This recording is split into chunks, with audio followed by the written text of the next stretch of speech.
Welcome to Motivation. Today we're going to be talking about how to maintain motivation. So the first thing that I want to talk about is how people lose motivation. And really we found that there's three main areas or three main things people do that'll take away all the motivation you've built up. The first one is trying to introduce too much too soon. Now, a lot of my clients come to me and they're like, I found this meal plan online. I'm going to do 600 calories a day, and I want to exercise 2 times every day for 7 days. And I mean, that's good if you're a seasoned athlete, but let alone try doing that for 2 days, even 3 days, and maintaining motivation? Probably not. You need to pick something a little bit more realistic. Now, the second thing is they never create a solid action plan.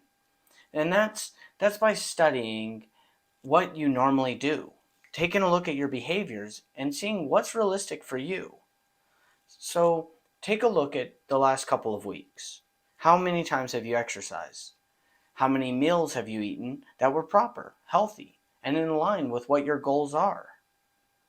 Now, if you're pretty low on that spectrum, that's okay. But understand then, if you rate yourself a 2 out of 10 for perfection, then maybe try to keep your plan around a 3 or even 4.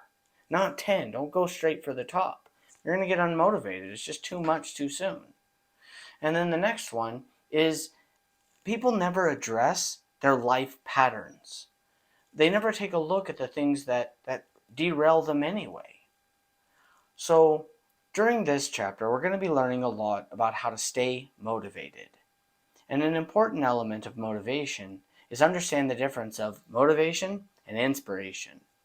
Motivation is short term, and it comes from an outside force. It can be something like a really good music soundtrack, or it can be caffeine. It can be looking in the mirror saying affirmations. It can come from meditation. It can come from something outwards that makes us feel energetic, something that gets us excited to do a task. That's motivation. And just like caffeine, it wears off.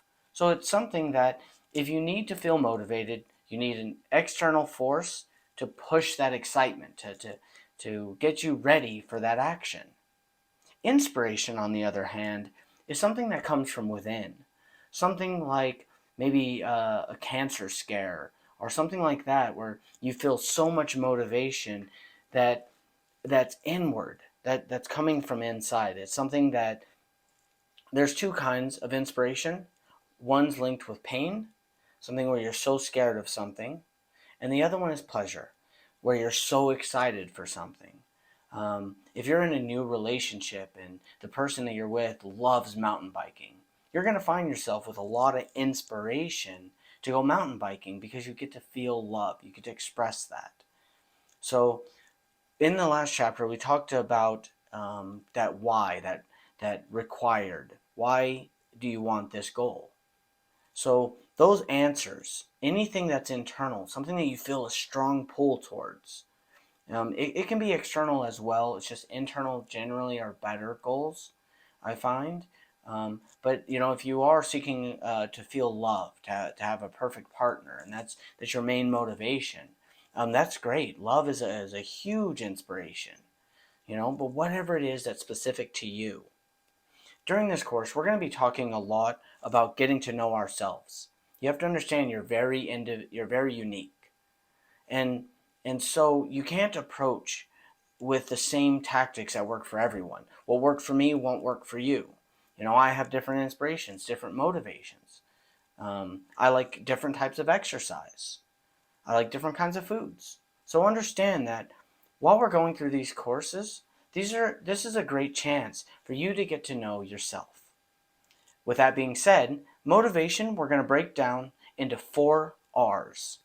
The first one is resistance. Choosing the right level of resistance.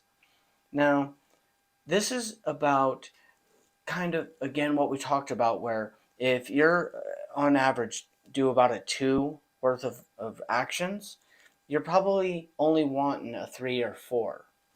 Too much resistance, and you're going to feel overwhelmed and burn out. 3 or 4 days of going hard at something, and you're probably done with it. However, if you're used to working out, great. You can take on a lot more. So that's why it's important to know what you are capable of and what you practice on a daily basis. Recently as well, a lot of the adults I train, they're like, oh, when I was in college, I used to do this. Well, that was 30 years ago. For the last 30 years, you haven't done anything. So don't try to go back to, when you could work out 7 days a week and, eat one thing and feel great all day. The body changes, the mind changes. So make sure that the resistance is right. Um, Now, you also need some stress. You need some resistance to motivate you.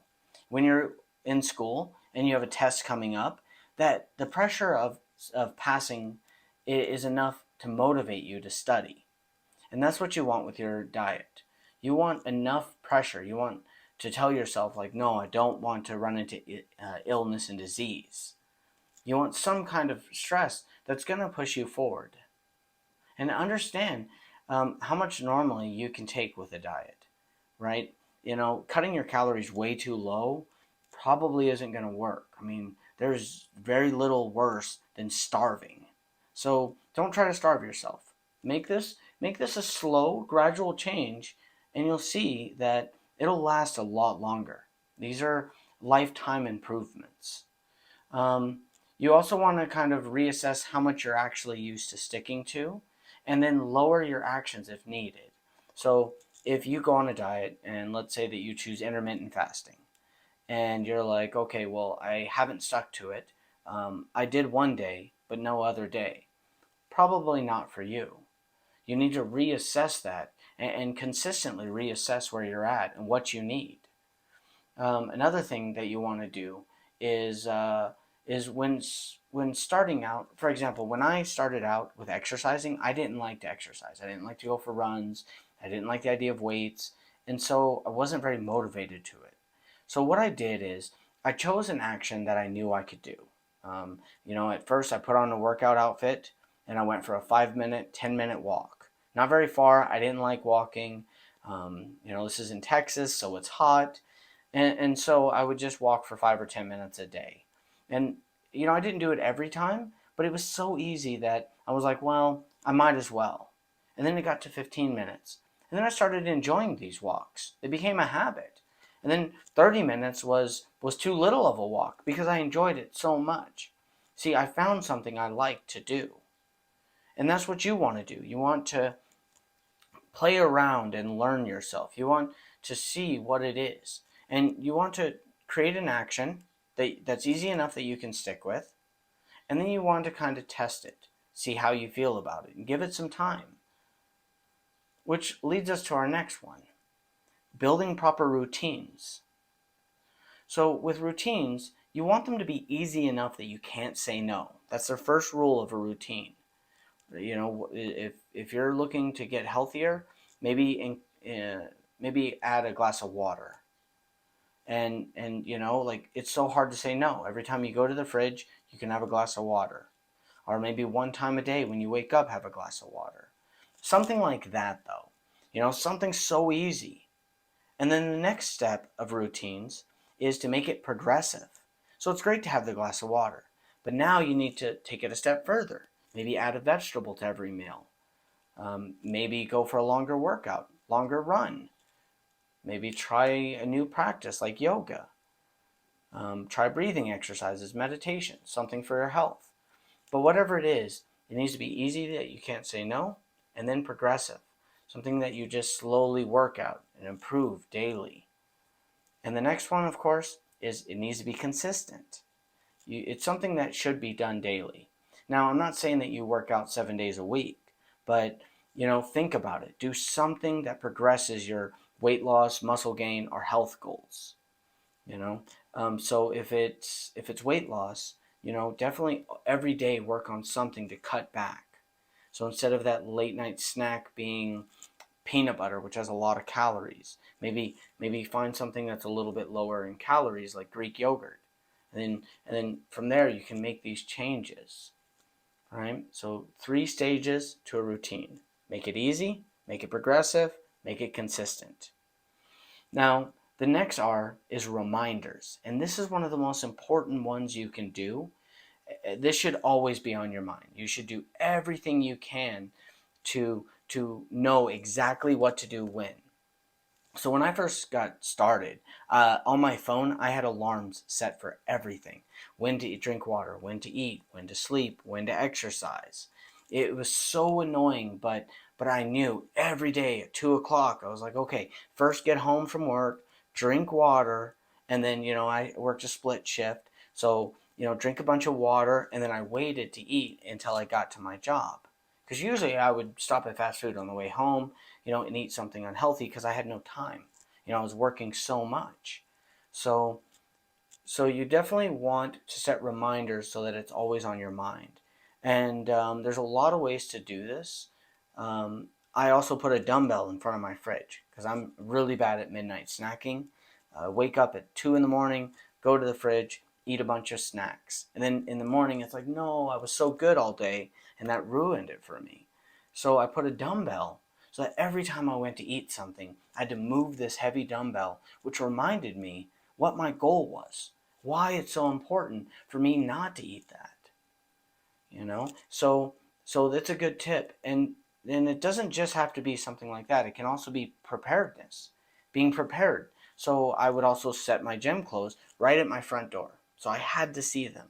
Even if I didn't go for a workout, it was on my mind at least, constantly reminding me. Always, it has to be an obsession. At first, you want this to be in your face every day. That's how you stay motivated. You want to make this as easy as possible to do the right thing, and you want to make the wrong things as hard as possible. So get rid of all the snacks in your house so that you have to drive somewhere to get something. Another thing I recommend is an activity watch. You can see how many steps you took, how much your energy you used, how many calories you did. Apps like MyFitnessPal let you track it so that again, always on your mind, right? That's the secret of motivation. Just it always being present, right? Something that gets you started. And remember, motivation follows action. A lot of times you have to do the task before the motivation really kicks in. I learned this with exercising. It's like I thought I was going to drink pre-workout and then feel motivated to run, but it didn't work that way. I drank the pre-workout, feeling energetic, started running, then I got into it. Then I felt motivated to run once I'd already started. Kind of backwards, but that's how it works. And the last R is the funnest. And it's so important. And so many clients I've trained don't do it. It's to reward yourself. You want to reward all the actions you take consistently. I'm not too worried about rewarding the end goal. It's not like once I lose 20 pounds, I'll buy myself a new t-shirt. The losing 20 pounds, once you get to 20 pounds, you've already rewarded, that's already a reward in itself. You don't need help getting to the end. You need help with the daily actions required to reach that goal. And that's where the reward comes in. And the reward should be something that motivates you, something that excites you. Now, I never had a lot of money, so when people would tell me, when my coach would tell me, hey, you need to reward yourself, I was like, yeah, but I can't buy new outfits, I can't buy new sneakers. And so, I learned a really important lesson that the best rewards you can do for a goal that's weight loss, muscle gain, or health is self-love. Something like go and I would get my hair cut and then pay the extra $5 to get a shave. It wasn't expensive, but it made me feel better. And I knew that if I worked out for a week, I would reward myself with something like that.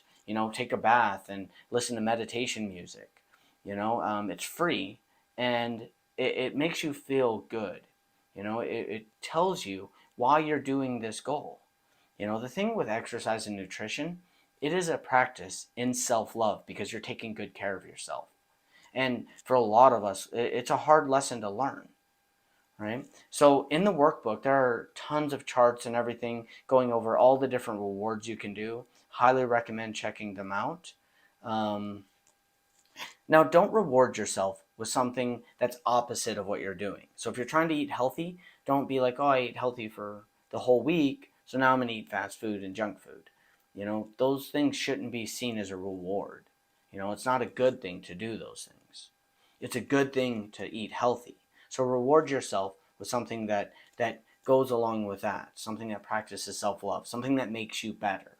If you do have some money, after 2 weeks of reaching at least 80%, you can buy yourself a new t-shirt, a new workout thing,